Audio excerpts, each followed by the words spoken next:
Asylum Inc. presents Hunter's Guide, the Gristle Mare. They say you can hear her coming by the whistle in the wind, but she's already there, not born, stitched, not bred, but forgotten. She walks on hooves that leave no sound, trailing marrow-soft footprints and lullabies no living soul remembers singing. They say she was made. I say she was left behind, and now she stands beneath your window, singing your mother's voice back to you in a tongue made of rot. They say you can smell it before you ever see it, a cloying, copper stench, thick as fog and twice as persistent, like butcher's leavings left to rot in the wet heat of a cellar.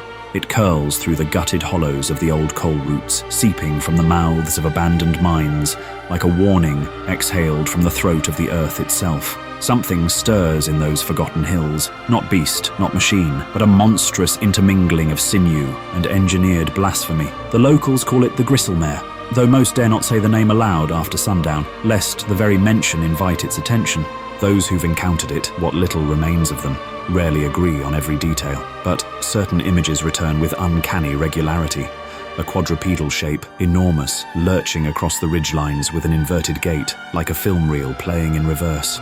The limbs are jointed wrong, jerking with unnatural precision, as though marionetted by unseen hands. Its body is a wet tapestry of exposed muscle, glistening and raw, as if it were flayed not once, but again and again by some mad artisan obsessed with anatomy.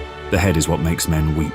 Equine, but stretched, distorted, the skull too long, the jaw hanging askew as though broken and reset improperly. Where eyes should be, sunken voids leer, some say empty, others claim filled with twitching cilia, or things that shimmer when the moonlight hits just wrong. And yet, whatever it sees you, not your body, but something beneath it. It makes no animal sounds, no warning growl, no scream of rage, just the squelch of flesh dragging over stone, and every so often, a breathless, high-pitched whistle, like the last gasp of lungs deflating under pressure. Survivors liken it to steam escaping from boiling meat. If you hear that sound, thin and shrill and all too near, then it's already found you. And by then you're not running from a creature, you're being collected. First-hand account, recovered. Tracker, Elias Rourke. Date, November 2nd, 2024. Location, Boone County Sector. Note, the body of Elias Rourke was never recovered. Recorder discovered embedded in a tree trunk approximately 14 feet off the ground. Bark surrounding the device, twisted and scorched. Okay, I don't know how long this thing will keep recording, but if someone finds this, you need to listen. You need to know what's out there. I've been trailing something for 3 nights now, something that doesn't belong in this world. Started simple, livestock vanishing, fences torn open from the inside, whole herds dead where they stood.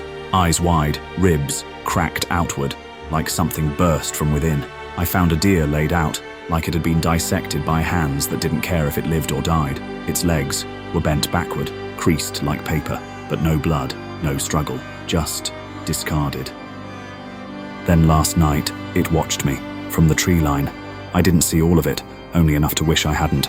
A silhouette slick with something that caught the moonlight wrong, like sinew stretched over bone, like meat peeled from something still moving. No breath, no blink, just stillness. So complete, it made my skin crawl like I'd been caught staring at something sacred and profane. I turned. That was my mistake. I turned, and in the time it took my boots to pivot, it was behind me. No rustle, no crunch of twigs, just that sound. A whistle. Thin and high, not from lungs, but from something pretending to have lungs, like steam forced through wet cartilage, like a scream trying not to be heard. I fired 3 shots, center, mass. You ever try to shoot a shadow? Felt like spitting into a hurricane. It didn't flinch, didn't attack. It observed me, tilted its head like it was cataloguing me, measuring fear by the second, like it had done this before, 1,000 times. And then it moved. God, it moved, not like a beast, like a memory of something once human, mimicked too well. Limbs flowed out of socket, spine flexed like molten wire. The joints reversed themselves mid-stride. I saw its shoulders bend upward. I heard the wet pop of shifting bones and the whisper of flesh re-threading itself. Then it was gone, just gone, swallowed by the trees like it had never been real. But it left something behind. Tracks in the mud, no hooves, just long, open-footed impressions like someone had walked barefoot, with toes too long. And in the center, a smear of something black, viscous, not oil, worse, like blood that forgot how to die. I haven't slept. It circles the camp every night now, never closer, never farther, just close enough to remind me I'm not alone. I think it's playing with me. Final warning. They say the Gristle Mare was once a bioform experiment, an equine strain perhaps, bred for subterranean freight runs, or militarized hauling through narrow caverns long collapsed and forgotten. An asset gone rogue, abandoned when war lines shifted, or ethics turned queasy. It's a neat theory, clean, containable, but the details betray the lie. There are no serial tags beneath the skin, no radio pulse, no decay-triggered fallback code, no retinal data or implanted telemetry. It bears none of the hallmarks of continuum design. In fact, it appears to predate the modern biotech era altogether, and yet its movements follow the rhythms of something long trained, as if it were born of programming not written, but remembered. Its presence is a paradox. It moves like a machine taught fear. It waits like a predator that has studied us for centuries. And, worst of all, its behaviors evolve. Survivors, what few there are, return with trembling mouths and shattered sleep. Some speak of the voice mimicry, how the mare lures with perfect impressions of loved ones long dead. Others claim it has been seen just standing, motionless, beside abandoned cabins, peering through warped glass as it whistles lullabies no one remembers teaching. And then there are the children. It never harms them, not at first, but it visits, lingers, leaves behind gifts like offerings, thin, curling shards of hooved marrow, still wet, warm to the touch, yet far too soft to be real bone.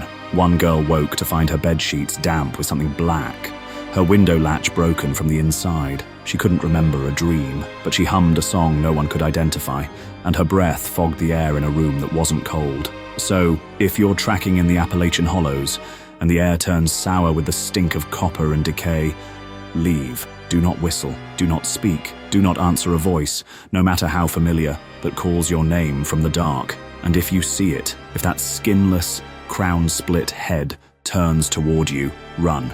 Because if the mare sees you, it will remember you. And the Gristle Mare is very patient. It does not run. It waits, forever, if it must. She does not charge. She does not scream. She waits. Because the mare knows your scent, knows your blood, knows the song you hummed when you were 6 and fevered.